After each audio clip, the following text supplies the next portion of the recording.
part 61 of Don't Say Schwarzenegger. In this part, we're just going to go over another opening statement from the defense, and we're going to get into the witnesses. Okay, so first, I'm going to read you the opening statement summarized, because again, I don't want anyone to lose brain cells from hearing this, so I'm just going to do my best for a little summary of Alberto Daniel Drizz's opening statement.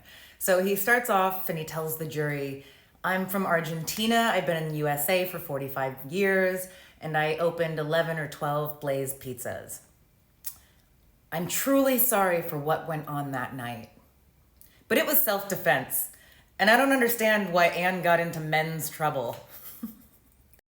Just thought I'd post this picture that Anabella posted. That's her, and that's her friend Alexa Soter that they were posting the couple days before from their yacht in Turks and Caicos. For no reason, I'm putting this there. But Alberto says, 20 minutes before the incident, my daughter was with me. I'm a family person. Which is interesting because at the time, Anabella was underage because you can't go into the Nice Guy bar if you're under 21. And she was like 18 or 19 at the time. I did the math. I found out how old she was and everything. Interesting. And then he said, yeah, she was 18 because his next quote, Alberto, her father, says, my daughter's 24 years old. I wouldn't hit a woman. I love how everything he says totally makes sense and is pertinent to the conversation. Then Alberto says that he doesn't have an attorney because he can't afford it.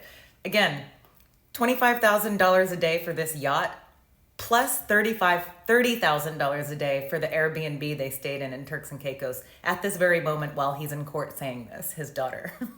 And it just, okay. And before I mention this next part, they always change their ages. Like the older men always add on some years so they seem older to the jury. Whenever they talk about Sean's age, they bring it down because they want him to seem like an innocent little boy. And when it comes to me, I've said many times in criminal and civil that I'm 5'6". I'm 5'6". I've been 5'6" for a long time. But they always say that I'm shorter and then they say the fence that I jumped is like 7 feet, 8 feet, but I obviously measured it. I put it in my series. It's 6 feet. I'm 5'6". I was wearing 3 or 3.5 inch heels that night, like boots. Yeah, so anyways, he goes, also, why would a 5'2" lady jump a fence? This won't be the last time you hear that. Okay, so next up, we have our first witness take the stand. And the first witness is Jacob Castillon, who was the TMZ paparazzi that was initially beaten outside of the Nice Guy by the entire group of friends, the Drizzes, everybody. So he takes the stand, and remember, his story dramatically changed. When I say changed, I mean he lied. He lied.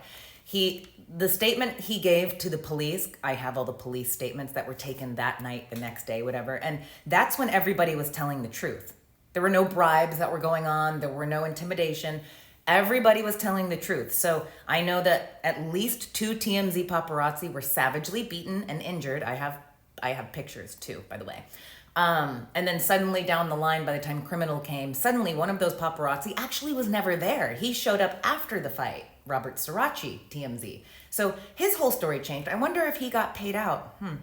And then Jacob Castillon, who was the initial person that I saw that I tried to save, his story changed. At first, it was everything from his story to the police, to his girlfriend's story, to everybody she works with and hangs out with at the time, who told me, all the way to Charles Latibido, the executive producer of TMZ, who told me and another witness and other people who we happened to know that were sitting behind us, listened to this conversation in Brentwood that he told us, and everybody said, when Jacob Castillon, the TMZ pap, got injured, it was so bad that he left work for at least 4 months. He was so badly injured. He was terrified. He was intimidated, all of this stuff. And he, what's his name? Charles Latibido was saying that he might not even go back to being a paparazzi because it's just too dangerous. His girlfriend was telling people that I could go into the details because several people told me, and they even said you should go talk to her.